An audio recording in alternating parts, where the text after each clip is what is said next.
All right, gang, so today we're going to talk about the fourth branch of the federal government. That's the federal bureaucracy, okay? So we're going to dive deep into this and take a few minutes and talk about it.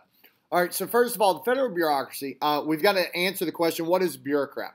Well, literally, bureaucracy means, the word bureaucracy means government by desk, okay? So a bureaucrat is someone, by the very definition, that sits at a desk and works. Now, what does a bureaucrat really do?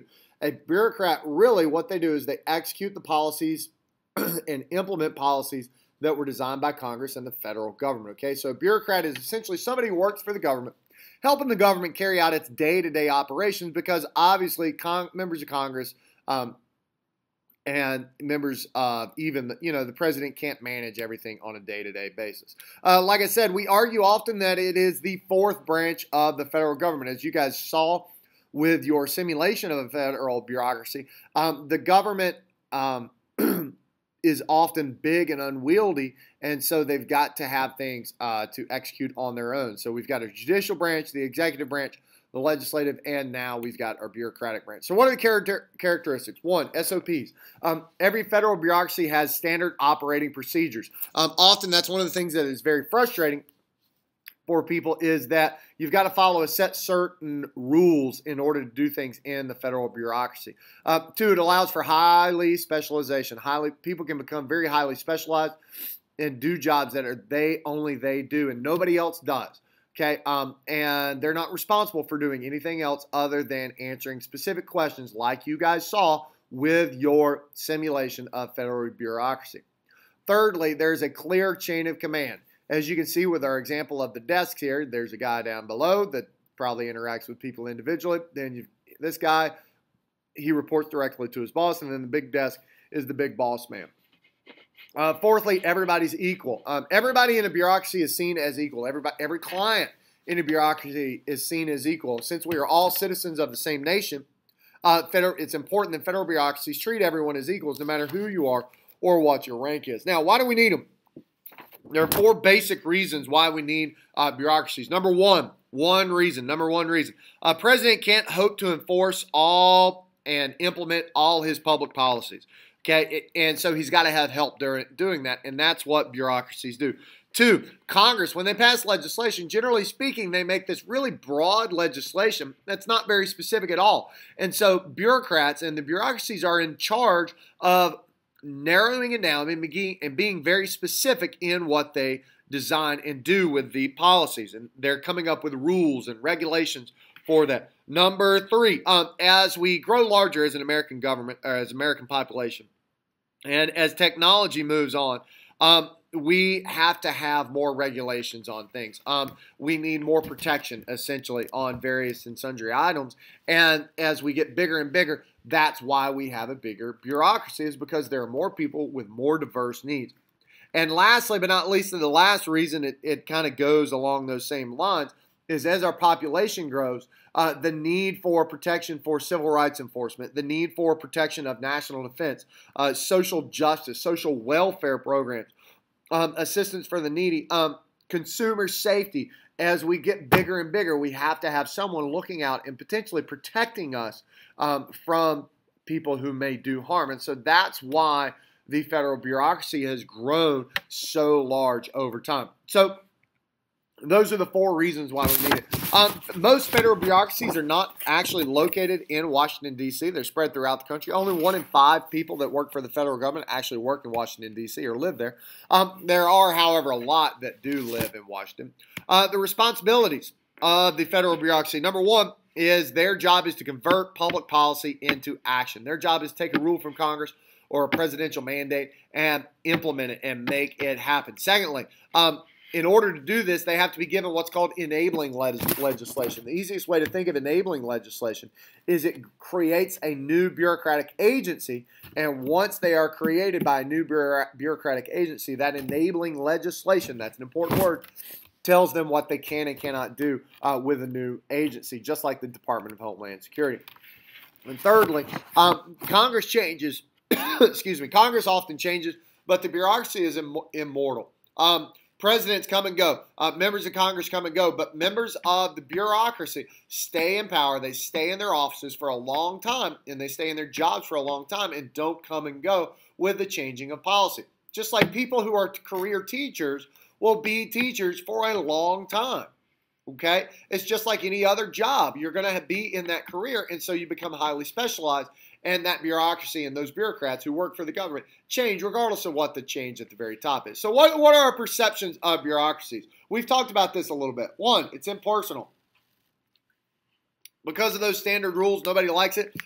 It seems very impersonal. Nobody likes going to the DMV. They don't seem to care about you.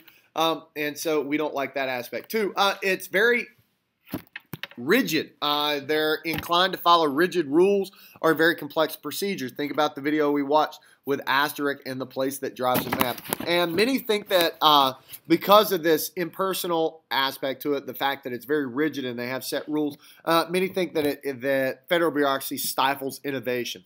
Okay, and along those same lines, the idea of red tape, the idea that you've got to jump through a lot of hoops in order to do much with the federal bureaucracy. In order to get a building permit, you have to fill out several forms. You got to do several different things. You have to have several inspections if you want a building permit, and that's on the local level. So what is federal bureaucracy? Overall, it consists of approximately this many people. The vast majority, or a large majority, are civilians or civil servants. That's what we who work for governments are called.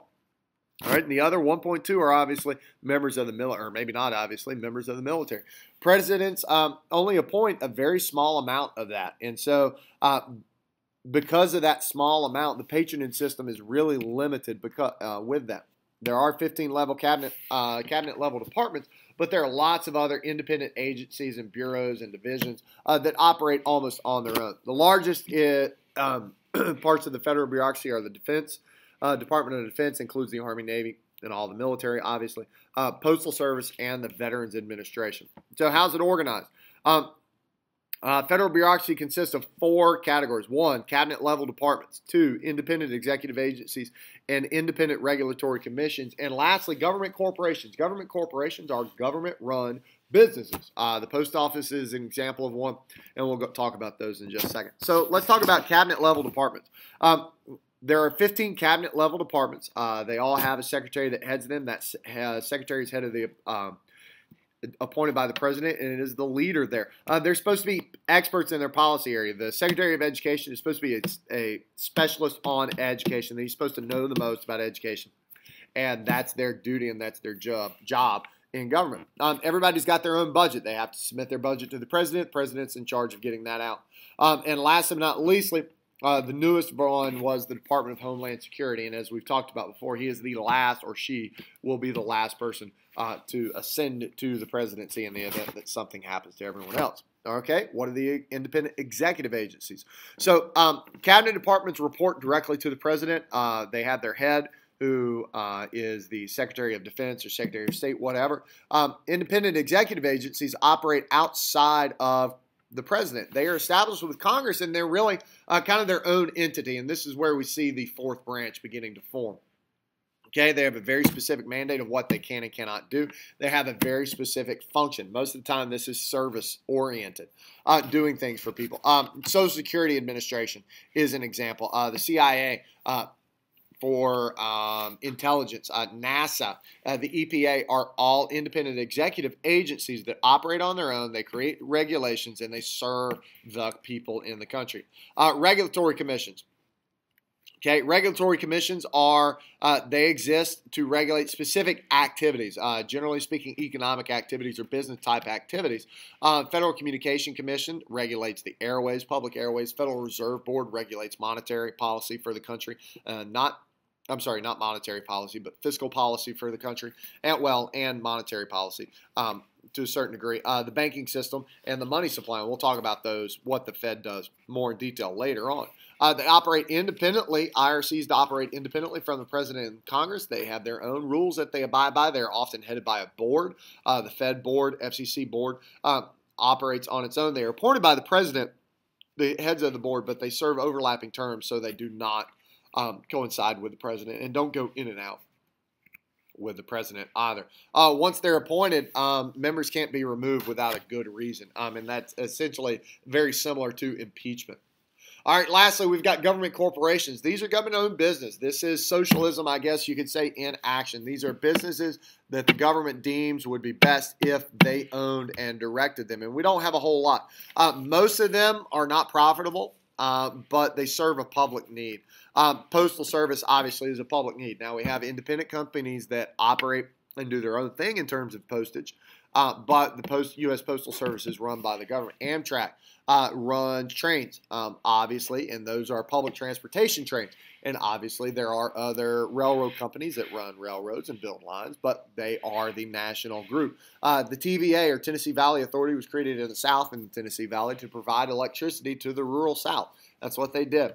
And last but not leastly, the Corporation for Public Broadcasting runs PBS. They run NPR, and they are in charge of controlling the airways. And they run ads. They give ads. They select donation or accept donations.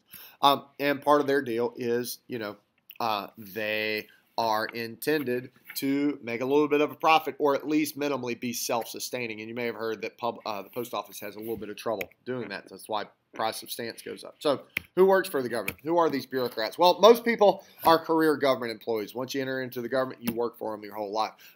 This says only about 10% live in Washington, D.C. About 30%, so a little over the quarter of the bureaucratic workforce, works for the Department of Defense, and that includes members of the military. Less than 15% work for social welfare agencies. So most social welfare agencies do not work for the government, or most people don't work for. That's not a big job in the government. Most are white-collar workers, secretaries, lawyers, clerks, inspectors, engineers of some sort. Most are not blue-collar employees. Demographically speaking, civil employees are far more diverse than Congress, but a little less diverse than the population as a whole. They're far more diverse than Congress is, but a little less diverse than the U.S. as a whole. So who supervises? One, how does the president check or limit the power of the federal bureaucracy? One, here's what he does. He appoints and removes agency heads. He does appoint even those independent regulatory commissions. He appoints their heads, but they don't serve the same term that he does, so the next president can't appoint that. He can reorganize the bureaucracy. He can rearrange what groups appoint or work with what other groups. And he can issue executive orders that the federal bureaucracy has to enforce. And last but not leastly, he does, or rather is in charge of reducing the budget. Remember, the president presents a budget to Congress, and Congress passes that budget, but it is the budget that is created by the president, or at least his group. Congress has a lot, obviously, to oversee, or a lot of ability to oversee the federal bureaucracy. They create or abolish agencies and departments. They can combine them if they wish. Remember, it's that enabling legislation that allows them to create departments. They can cut funding to different departments if the department's not doing what they need to do, or if members of Congress feel that it is not a worthy group, they will cut their funding and reduce spending. They can investigate what they do. Any alleged allegations, any allegations of unlawful behavior or of government misuse of funds will be brought before Congress to testify and investigate, and that goes along the same lines with cold committee hearings. The committees hear what's going on. They have to report to the committee. The bureaucracies do. And last but not leastly, they pass legislation. Sorry, there's one more after this. They pass legislation that alters the agency's function. And so the agency functions very differently, or can if Congress doesn't like what it's seeing. They can fail to confirm presidential appointments, and this is something we've seen a lot. The Consumer Protection Bureau went a little over a year or more without a head, and so if the Federal Consumer Protection Bureau doesn't have a head, they can't really do their job if they don't have a boss. And so Congress fails to confirm presidential appointments, and that can lead to some issues and some problems. So how do the courts check them? Well, the same way the courts check the other two. Judicial review. They look at what a bureaucracy does, the bureaucratic agency does, the EPA, and determine whether or not what they did was within the law, U.S. Law 1, and 2 acted within the Constitution. The FBI can't randomly go through and say, we're going to pass a regulation that's going to take guns away from people, or the ATF, Alcohol and Tobacco and Firearms Agency, can't say, hey, we're going to take weapons from people. They can't do that because that would violate the Second Amendment to the Constitution. Last but not least, they provide due process to people who are affected by bureaucratic action. So if you don't like what the bureaucracy has done to you, you can take them to court and sue or file a claim that they somehow violated you and did not give you due process. And what due process means is the full investigation and the full rights of the law, making sure the law is enforced the way it needs to be. Okay, so that was kind of a long video, but hey, you didn't have to listen to me talk during class, and I hope you guys have a great weekend. Bye.